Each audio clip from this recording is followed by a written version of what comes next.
नमस्कार प्रेक्षकांनो, तुमचं स्वागत आहे आपल्या चॅनलमध्ये. काल बिग बॉसचा भाऊचा धक्का कसा वाटला तुम्हाला?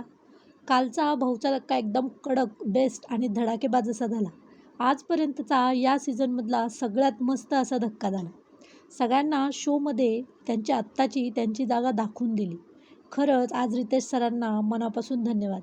खरं विशालच्या टीमला म्हणजे टोळीला हा चोप मिळायलाच पाहिजे होता.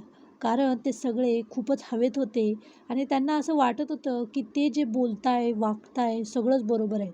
सगळ्यांनाच आवडत आहेत ते लोकं. टोळीचा हा गोड गैरसमज होता की ते सगळ्यांना हवं तसं घरात नाचवत आहे आणि सगळे त्यांच्याप्रमाणेच चालत आहे. विशाल तर खूपच स्वतःला शहाणा समजतोय आणि तो बाकीच्या त्यांच्या टीममधल्या लोकांना पण इन्फ्लुएन्स करतोय.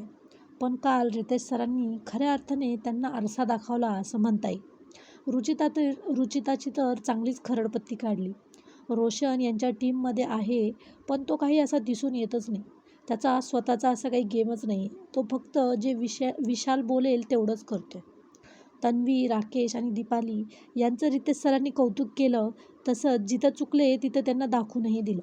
आणि बाकी आणखी एक ग्रुप आहे ते कुठं दिसतच नाही. त्यांच्यातच काय चालू असतं माहीत नाही. तर राखीमुळे या शोमध्ये जरा नवीन ऊर्जा आली आहे असं म्हणता येईल. तुम्हाला कालचा भाऊचा धक्का कसा वाटला? तुम्हाला कुठले मुद्दे पटले किंवा नाही पटले मला कमेंटमध्ये नक्कीच सांगा. आणि आता या आठवड्यात पण डबल इविक्शन होणार आहे. असं वाटते की आयुष या आठवड्यात आऊट होऊ शकतो. कारण त्याच्या इंजुरीमुळे तो काही खेळूही शकत नाही.